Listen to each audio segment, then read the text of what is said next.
Because one of the things I had to realize is like most white people live homogenous lives, like where, their schools, they can go grow up and have a successful life with never interacting with a person of color. In some spaces, it depends on where you live. The only thing you know is what you see on TV or what other people tell you. That's why a lot of times when it comes to college, when they're first meeting people from different countries, from different states, and all of that interaction, sometimes those stereotypes are dispelled, but sometimes it creates tension.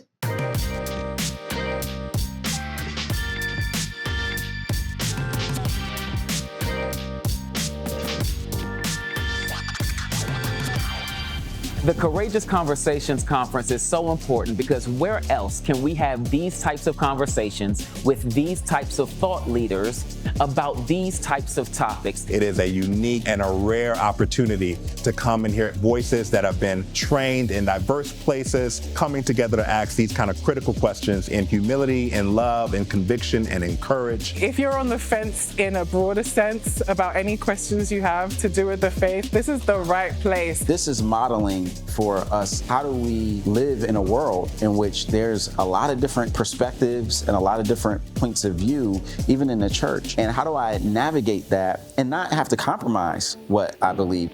But that is exactly why all of us need to be attending the Courageous Conversations Conference, because in a world full of crucifixion, somebody needs to start having the conversation. Where else can you come and get both perspectives from predominantly Black and brown leaders, thinkers, scholars, preachers, pastors? There's nowhere else you can go. You need to be here at the Courageous Conversations Q3.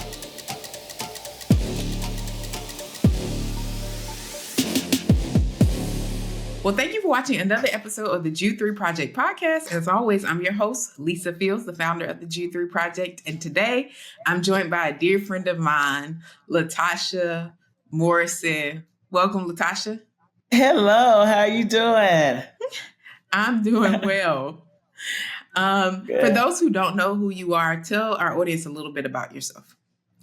Well, as she said, I'm Latasha Morrison. I am the founder and CEO of an organization called Be the Bridge. Also the author of a book also called Be the Bridge, and a new book, Brown Faces, White Spaces. And Be the Bridge is an organization that's designed to empower people and culture towards racial healing, equity, and reconciliation. Mm-hmm. Well, I have it right here. Okay, yeah. That's what we're going to be talking about today, brown faces and white spaces. Ooh. What motivated you to write this book? You know what? Because I have been a brown face in a white space. It's actually the first book that I wanted to write. But I needed to write Be the Bridge, which is the cornerstone of our organization. It shows everyone our pathway, our process, and how we lead others toward more, restoration and redemption. And so Brown Faces, White Spaces was really my experience, especially in my faith experience, having started this work in Texas. I'm originally from North Carolina, but I have lived most of my adult life in Atlanta. And so being in Atlanta, I was a part of a predominantly African-American church. I was on staff there for a little bit, for a long time. And then I transitioned. When I transitioned off that staff, I've been on predominantly white staffs, church staffs since then. So I was on staff at a church here in Atlanta for a while, and then 2 churches when I was in Austin, Texas. And all of those experiences were very different.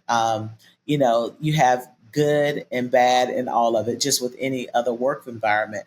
But what I noticed that would Be the Bridge, we were attracting a lot of people, a lot of brown people in our groups that was telling their stories about their experiences in predominantly white spaces, whether that's the corporate space, whether that's education, whether that's, a religious space. And it's the same, really the same patterns in a lot of spaces.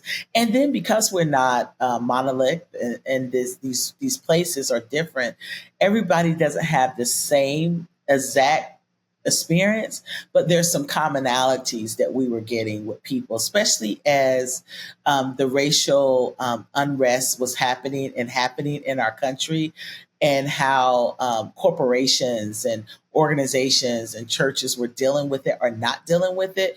We were getting that feedback because we were a place, a resource for people. We are kind of like a brave space, we like to say, where people can find like-minded people and really be seen in our space, where they can really talk about, okay, this is what's happening to me at my job, getting people to pray for them in their groups. And so I hear a lot of stories, and I wanted to write this book because I wanted to let brown people know that you're not alone, that your experience, although may be different from everyone, that you're not crazy, that we understand how these systems play out, and it has happened for a long time. But so also provide some context and some encouragement on other brown people's liberation or what they chose, because some people choose to stay and be bridge builders or to fight or to disrupt in those spaces to kind of help. Some people choose to say, I can't take this, I gotta go. And that too is liberating, so either way, depending on, as long as you're making that choice, that is your liberation in that. And then we also wanted this book is for white people, because we want white people who are leaders, who are constructing these environments, to know and to understand the experience of the other. If we are supposed to mourn with those that mourn, if there is a pattern of behavior here, we want white people to know. So this is a way that you can also read and see of what people may be experiencing. I remember when I was on staff at a church in Austin, we had these roundtable discussions, and we brought in, African American, Latinx people, Asian people that have been a part of the congregation for years, and they wanted to know their experiences. So we brought in people that have been there for 5 years, 7 years. They volunteer, their kids go there, so they weren't, just visitors, but these were members of the church. And my rule was that you have to listen, and you cannot ask questions right now. You just have to listen. You can write down stuff if you have a question for later on, but now is the time for them to share their truth and their experience. And all their experiences were different, and they shared and they talked. And it was a surprise to the staff of how many racialized incidents that these members had experienced. They had no idea. So if they would have been asked that question of, how are your people experiencing your church? Are you meeting your mission and the vision of your church? They would have been like, yes, because they're talking to one group of people. But when you have a minority group of people at your church, if you're not asking them the right questions, if you're only asking one person that's maybe close to you, but if you're not having some type of forum like this, you may never know, what those experiences were. It ranged from, bringing friends to youth group and, some group of kids calling the other kids ashy and black. Where kids, don't feel seen in children's ministry, or you had run-ins with the children's ministry director when you asked a question about, why all the coloring sheets don't represent, or, just ranging from a variation of things. Or, one member was pregnant at the time, and, they were doing a message, and they were saying, reach out to which I don't advise people to do that. I want you to connect with someone that doesn't look like you right now in the service. That makes us feel so awkward. Don't do that, And this lady was pregnant at the time. She's actually has her doctorate. She's married. And the first thing that the person next to her, when they connected with her, they welcomed her to the church, where she had been there for 7 years, number one. And they othered her and said, well, we have resources for unwed mothers. Like they automatically thought she was an unwed mother. And first of all, she had on a college t-shirt, she had her ring on, but the eyes saw a pregnant Black woman. And the first thing you thought was, oh, she's unwed, and that's not something you lead with in a conversation like that. And so in your effort to be helpful, there's those unconscious biases that you have to deal with. And if you're not addressing that in your congregation, then brown people are leaving. And some churches don't care. Like some pastors, like the money's still coming in and I don't have to care. I got a few here and there. I'll put them as door holders. I can put them on the stage. I don't really have to care. It's not bothering me. But those pastors who are convicted about this, where they want their church to look like heaven, where they want their church to look like the true body of Christ, they're like, okay, what can we do better? What conversations can we have? How can we lead in this? How can we build these bridges of communication? Those are some of but it has to be a conviction. So this is why I wrote this, because this was the experience of so many people, including myself. And I wanted to make sure that I create something that's going to help those who are creating these environments to do better, and those of us who are interacting in those environments to know that we're not alone. Mm-hmm. No, I love that you said that, because as you're talking, I was thinking about my different experiences right throughout my adult life, and I thought about when I my first year of college, I was roommates. I went to a PWI, and I was roommates with two white girls, and so that was my first experience. But they were, college students, more progressive, all of that. And then when I went in the corporate world, that was another experience. Right. And obviously I was one of the only Black people working at the bank I was working at. And so that was a different corporate experience. But and I kind of navigated those experiences, I felt like, with a level of ease. There were some difficulties, but when I went to Liberty, and I was engaged in, I've been in environments with predominantly white people, but it was very different. The conservative evangelical white bubble was a whole different dynamic. Like things assumed about me were very different. And I was like, wow, this is very much cultural ignorance. Outside of I've worked with white people, I went to school, and all of them were I'm talking about non-Christians versus Christians, essentially. And it was just a different experience, assuming things about thinking I didn't know my dad, thinking my hair wasn't mine. I'm like, I don't, this is my hair. Thinking just assuming things about me. I remember I went to one meeting with a prominent leader, and he automatically just started talking to me about the inner city. And I was like, I grew up in the suburbs. Exactly. What are we even talking about? What are you talking about? So I think, I've never been arrested, I know my dad, we have a great relationship. Are still together. It's just so much assuming that happens sometimes in white evangelical bubbles that I hadn't experienced in the corporate space and in the school space that was outside of the Christian space. And that was very interesting for me.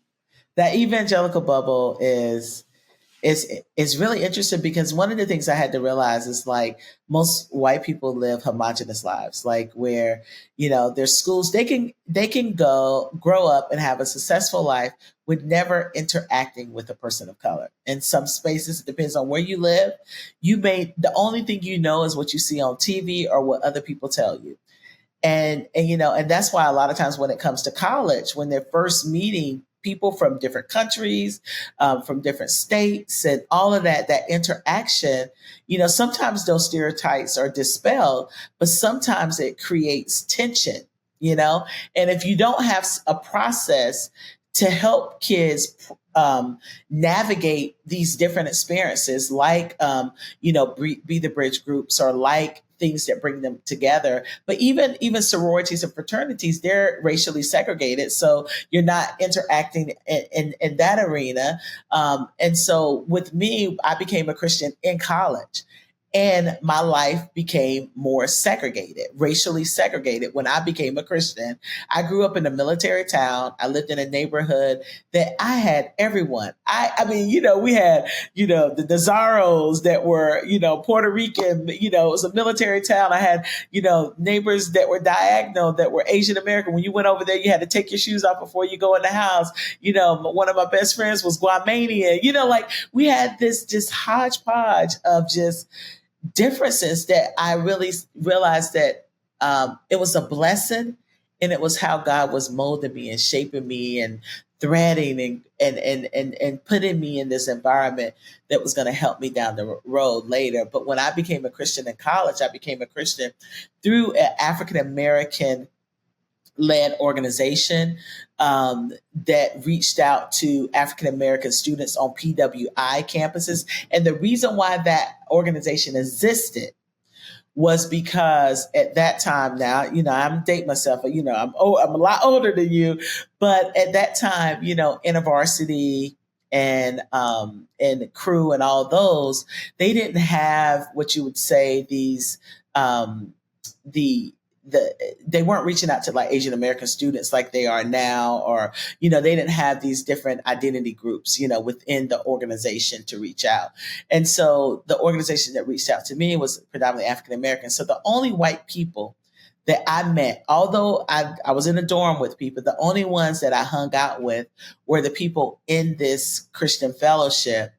And unless it was a white person that hung out with Black people, I don't know their names. Like I cannot name like one white person that I met in college, and I know that they're the same way goes, vice versa, in these organizations like a Crew or InterVarsity, because when I was in Texas, I worked with a lot of people who were on staff at one point for Crew or InterVarsity, and they will tell you the same thing. And so there is definitely a need, but it's also the work that has been politicized, and that the faith community, evangelicals, specifically white evangelicals, are rejecting, So anytime that there is progress or unity or some collaboration or partnership, you hear another fringe component come up, where they're embracing some of the secular, this is CRT. So I'm talking about reconciliation.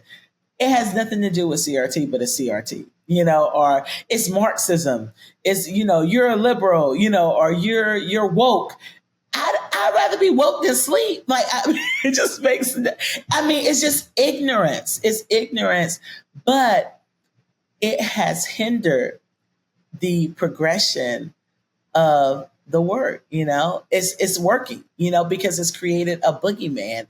And that's exactly what has happened, where in 2020, one of the things we saw, which was a beautiful thing, when I was going to the marches, it wasn't just people that looked like me. It was Christian leaders. Churches were, gathering, Asian American churches. I remember in Atlanta, like, it was like, and it did not look like this in 1963, 1968. And that was the fear. That was the fear, because what was happening is there was this collective conviction, which is a beautiful thing, a collective lament that was happening. And that was unraveled by political jargon to create fear and to create division, because people were afraid to lose power, And what we saw in 2021 and 2020 was also reaching those who are far from Christ, because for the first time, many of them saw hope, and they saw hope in the church. And we just took that thing and deflated it as quick as it blew up, and instead of really sitting in the lament, we automatically assume that this is, you're trying to make me feel guilty. You're making me feel bad. Not realizing that, maybe that's conviction. Let's sit here in it for a while. Let's lament in it. Let's lament this. We didn't break it. It's not our fault, but it is our responsibility as believers to be a part of the solution, because what impacts one in our body impacts the other. If we say we're brothers and sisters, if I'm saying I'm hurting, why can't you listen? Why are you going to deny and defend and deflect when I'm saying I'm hurting? So I think, as we talk about the current cultural climate, I think about people's shift in priorities. Yeah. And the quote comes to me of MLK. He said, "It may be true that the law cannot make a man love me, but it can stop him from lynching me." And I think that's pretty important. Yes, it is. Yeah. And the reason I think of that quote is because we have this thing in 2020 shows why that is so important. People get moved to make a change, but if there's nothing concrete to make them make that pivot, if there's no law in place to keep them in a place of morality, quote unquote, then they will jettison that quickly. So you saw all of these people who saw George Floyd getting murdered, and were pricked, and made a pivot, but that pivot didn't last long. The conviction, the guilt, wore off, and then when it wore off, their money went with it. Right? Their priorities went with it. There was nothing cementing them to that. And I think about like the civil rights movement.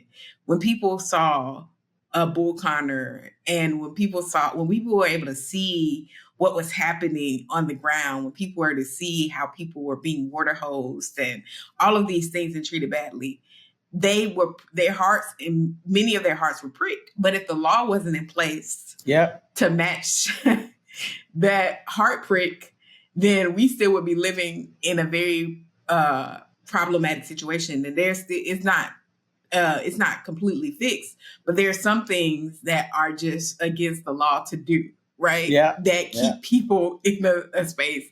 Like, you can't lynch us anymore without consequence.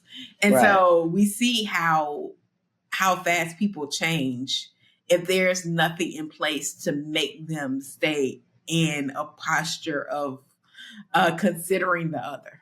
Yeah, that's so true. And I think that's why we have seen the rollback of those policies, those very policies that were put in place in the 60s. And you just think about it. Those policies have only been in place for about 60 years.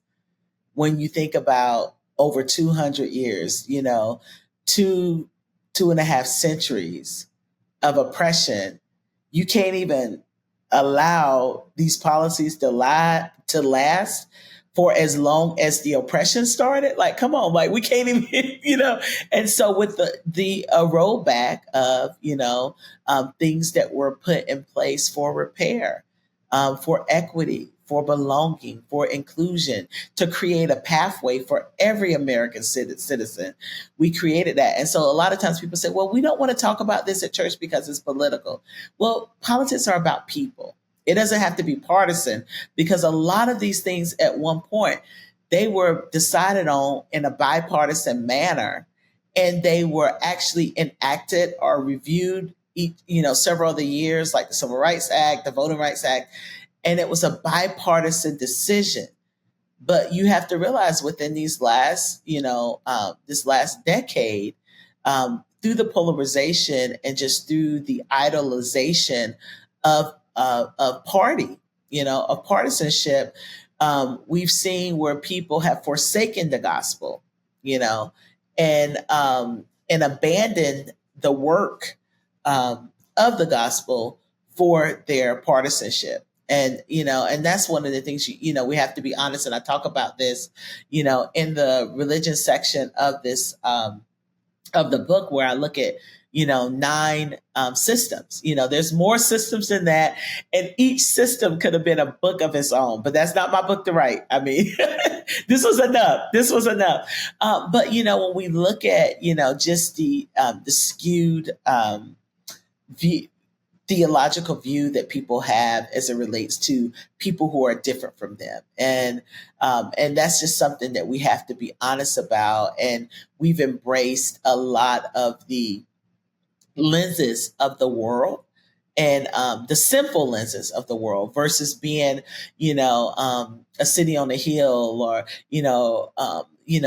are really kind of paving the way. We've been more of the tail lights versus the headlights in this conversation constantly, historically. And it's really sad because a lot of these fringe ideas have come from people of faith, a lot of the pushback has come from the body of Christ, and when we look at this throughout history, when there has been calamity or when there have been unrest in even other countries, the group that they convince are the religious leaders, and you see that it happened in Germany. It happened in Rwanda. It happens in the faith communities first because there's so much influence there. And so that's the sad part.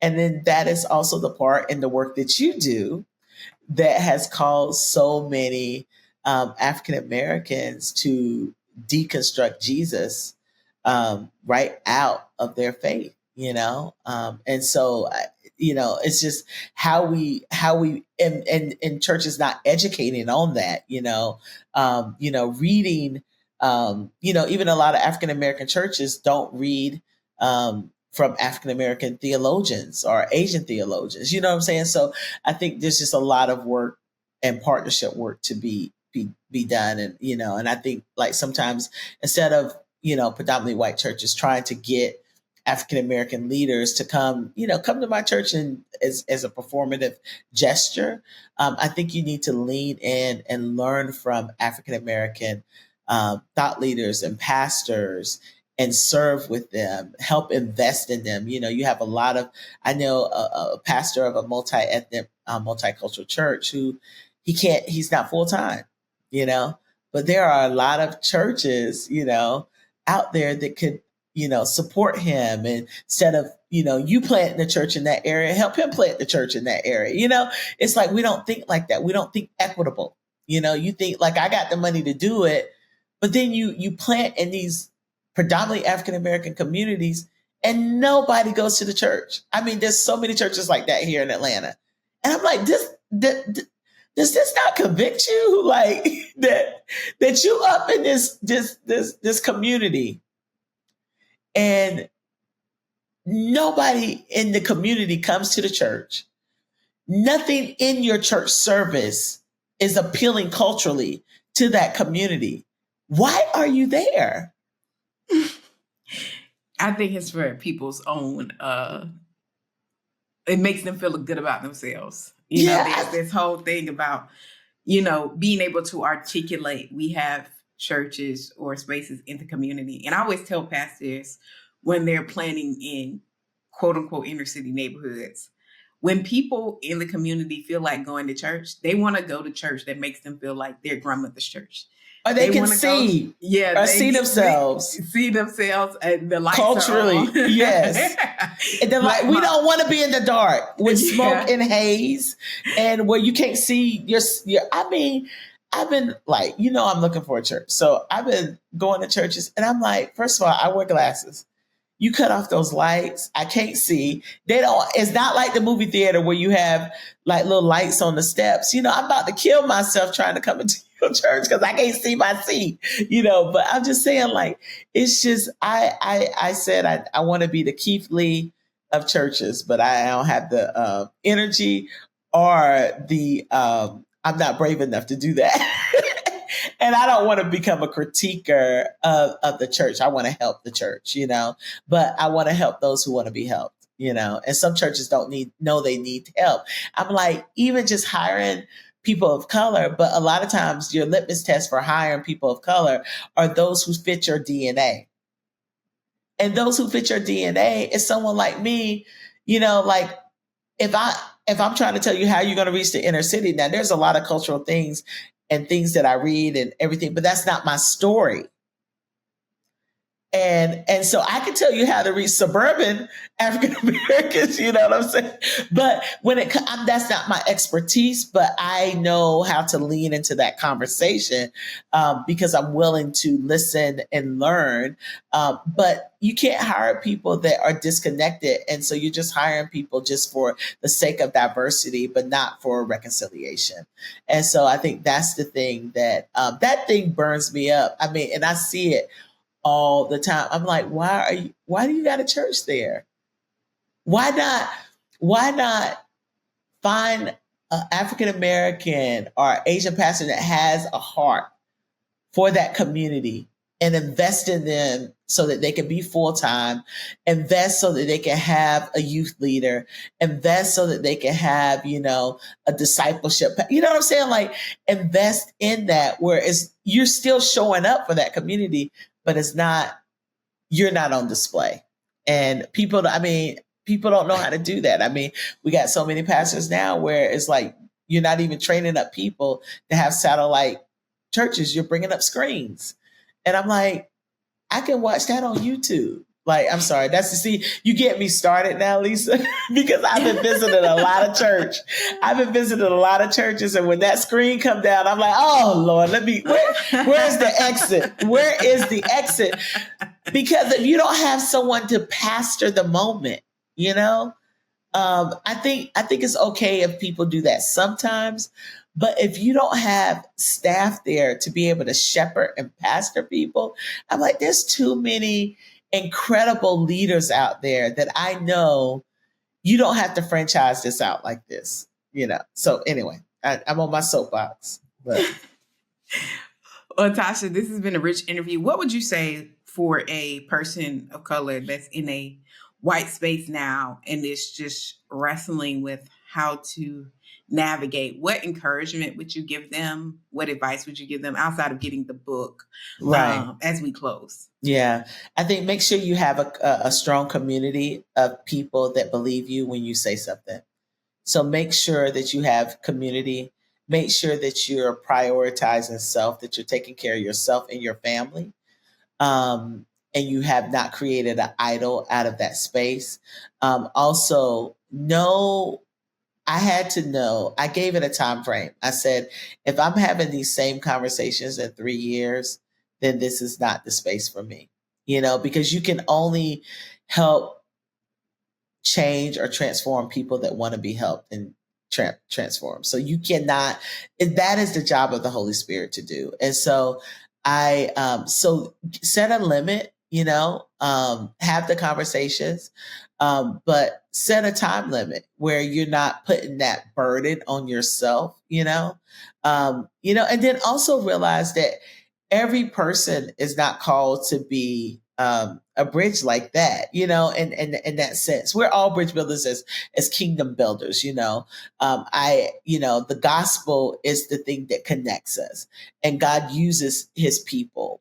And so just realize that you can't make people change, and so that's the thing that I would say, and just know when to leave, and you'll know, and don't be fearful of that. And then also examine yourself is like, also, what am I getting out of this? Because sometimes we get something out of being the only one and being that only voice, and we're there and we're taking up space, but we're not yielding any fruit or change. And so understand your assignment, when you're in those spaces, and don't feel bad about when you feel like it's time to go. So I would say that, but I think most importantly, finding a community that you can talk with, that you can share with, that you can pray with, that understands that you don't have to do a whole bunch of explaining to as a support system. And then make sure that the church that you're in, that the pastor has a conviction about oneness, that the pastor has that conviction. If the pastor doesn't have that conviction, then I know for me personally, that's not a space for me, because, the organization is going to follow the head. So I think that's important. Well, thank you so much, Tasha. How can people get in contact with you on social media? Yeah, they can find me at latashamorrison.com. I'm at Latasha Morrison on all the social media platforms. And also they can follow Be the Bridge on all social media platforms. Awesome. And make sure y'all get this book. It's available everywhere. And also support Be the Bridge by becoming a monthly giver. As I always say about Ju3, every gift helps equip. And I'm sure it's the same with Be the Bridge, that every gift, whether big or small, helps them equip people and have these conversations. Until next time, thank you for listening to another episode of the Ju3 Project podcast. You can catch all our past episodes wherever you listen or stream your favorite podcasts, on our YouTube channel, on Ju3project.org.